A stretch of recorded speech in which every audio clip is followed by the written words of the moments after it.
Hey, what's up you guys? It's Six. Welcome back to my channel. So remember last video when I said that I was gonna do face cam voiceovers, but also in that same video I said that I was getting sick?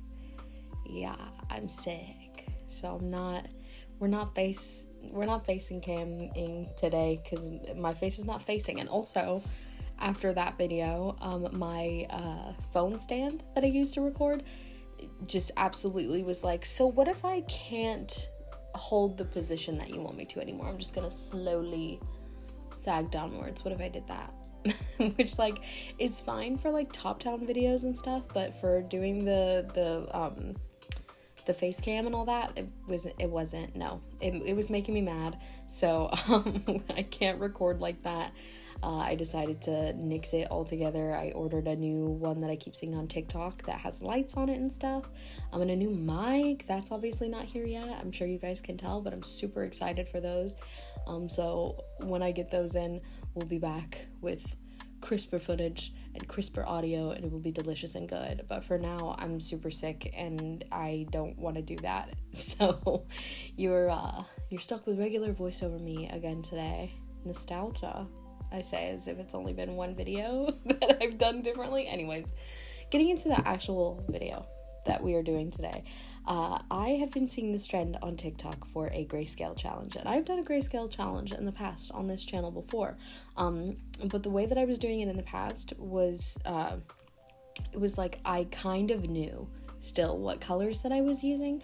Like, yes, it was in grayscale. I don't know exactly what color, I don't know like down to the hex code, like that this is the exact color that I'm wanting, but just based on the fact that I had the hue slider, I would be able to be like, okay, I know where I'm at on the color wheel. I know that this is vaguely peach, and I know that this is vaguely yellow, and I know this is gray for sure, and blah blah blah. And I think I even tried it once with like a palette ahead of time, so I didn't know what color I was selecting for what part necessarily, but I still kind of knew, and I wanted it to be totally random. And when I saw the way that they've been doing it on TikTok lately, I was like, I got to do this. It was really, really interesting. So what people are doing is they're getting a bunch of different random colors, putting it in grayscale, and then swirling it together. So there's literally no way of knowing exactly what color you've got, especially because when you swirl them, some colors mix. So I was like, oh my god, this is so cool. Like, I'm gonna have literally no idea what I'm working with and what I am to expect by the end of this piece. That's really exciting. I'm very, very happy about that. So I got to work. I selected my colors, as I'm sure you guys saw. Also I have this image on screen. This was a very much a trust the process piece for me, as far as like the whole sketching thing was going. I've been kind of like in this weird era of my style where I don't know what I want it to look like. Like, there's a ton of artists that do like really good like jelly art styles, and I love that. There's like painterly artists like Lowish that I really, really love, but then there's like cartoony like doodly styles like Cheyenne Barton that I'm obsessed with. I think are super, super cute and charming. And so it's like, where I am in my style, I don't know what I want to do with it, because I have so many different things that interest me and inspire me, and I'm in such an experimental period with my art that like I can't exactly visualize what a piece is going to look like by the end of it. Like, from sketch to finish, I have no idea what I'm going to be doing, even down to my rendering. Like, I don't know, am I going to do line art? Am I not going to do line art? Am I going to do line art and then paint under it and then paint over it? I don't know. Like, every single thing that I do is different right now, piece to piece. I change up how I do things, so it's been a struggle to like get through that process, because I can't visualize what I'm doing, because I don't know what I'm currently like flowing in and what feels good to make, and also like what people are expecting of me. I don't know. But by the time it took until I got the little doodle of the other character. Well, it's the same character. I was inspired by this guy on Pinterest. He took a bunch of like selfies. He's very cartoony looking. He has like a bunch of different hair colors and styles and stuff, or at least, yeah, I actually don't know this person's pronouns because they're on Pinterest. So this person has a bunch of pictures of them where they have like themselves realistically, and then they doodle themselves in the corner.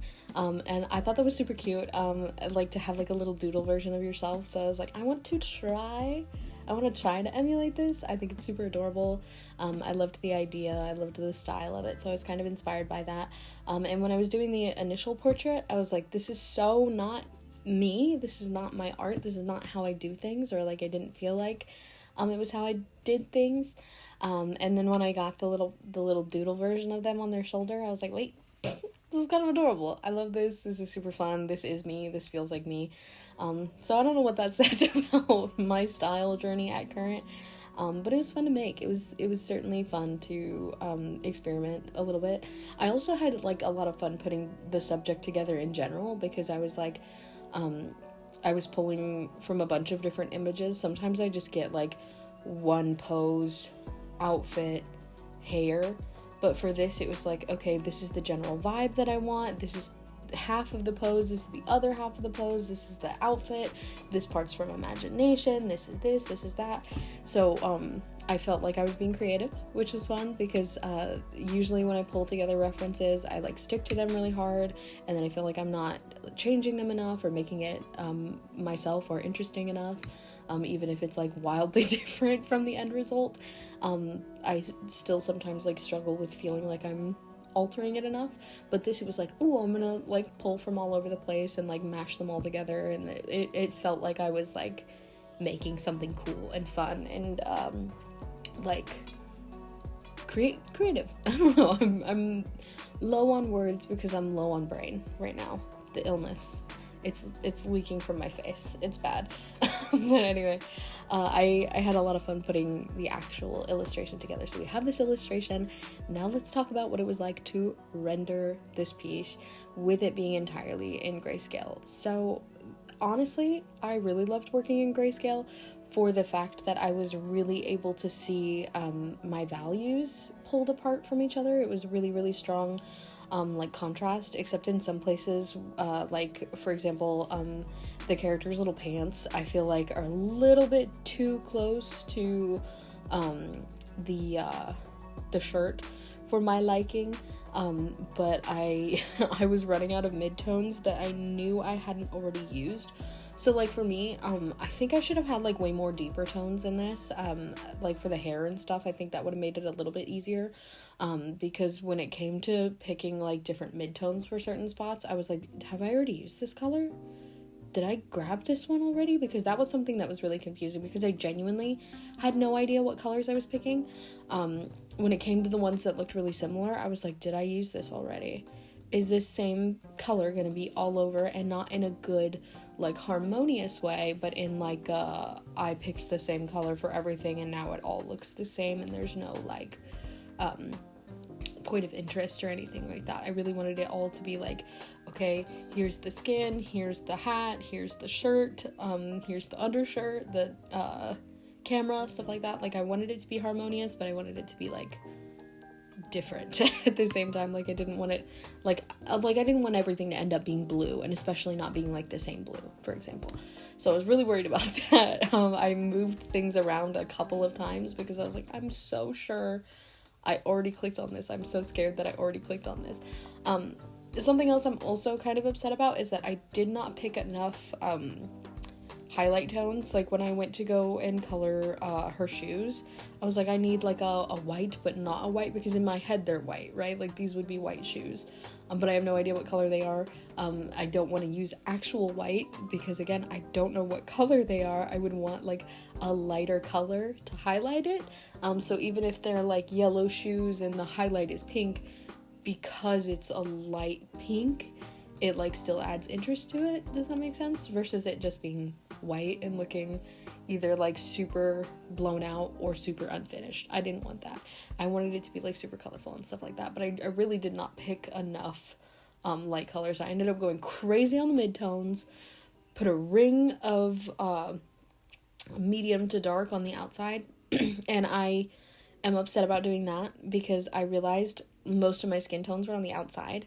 And I was like, well, now I know that they're on the outside, and even if I mix them, I know what general area those were in, so I kind of stayed away from those as well, because I was like, I don't want to cheat subconsciously. So I ended up just not using them, and then like finding stuff in the middle that I couldn't remember what it was for that.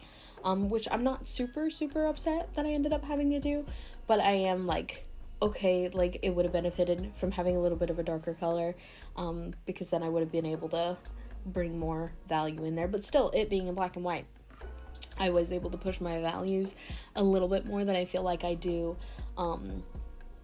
regularly. Maybe I had to take a cough break. My throat was getting so dry. Anyways, I feel like I was able to push my values a little bit more, because this is a trick that they teach you all the time in digital painting, is like, if you feel like your values aren't as strong as you want, put it in black and white, look at it and see where you need to push it. But because I was working in black and white from the beginning, I was kind of like already automatically getting that contrast that I could get from the colors that I was pulling. So that was really fun, and I really enjoyed that.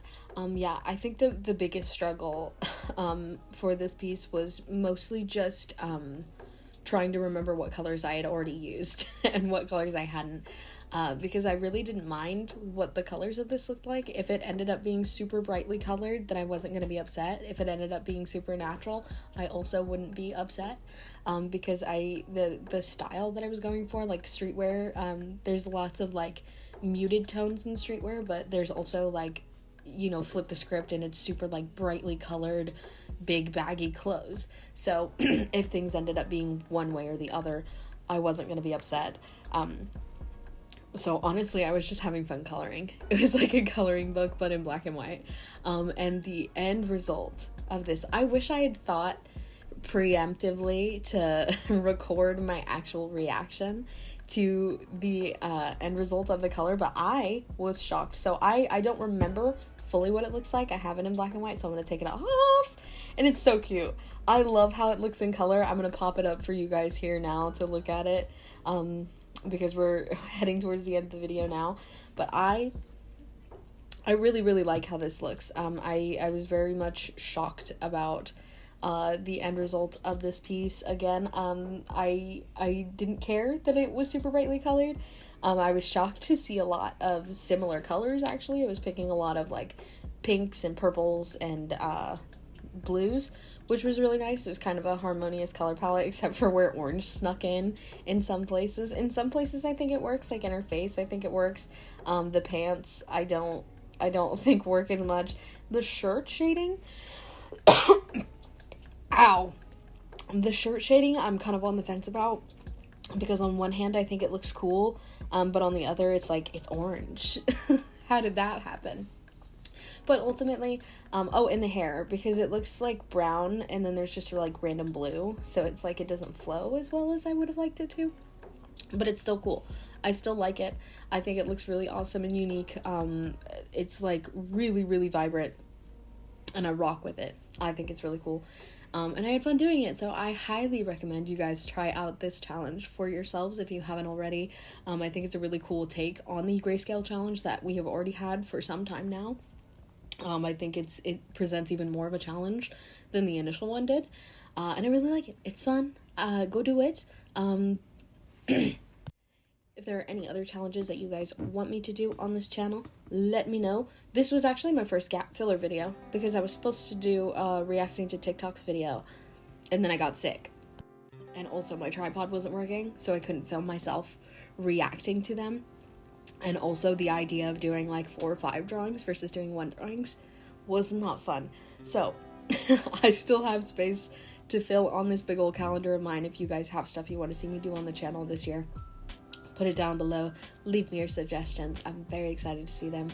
Huge shout out to my patrons. They got to see this early.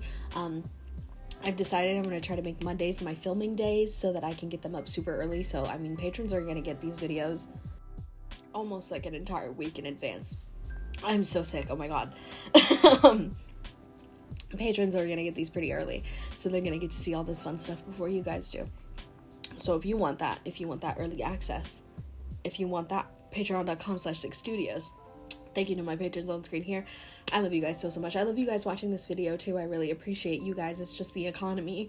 The economy's bad. But I appreciate you guys watching this video. Oh my god. watching this video too. I love you guys so much. I'll see you on the next one. Bye.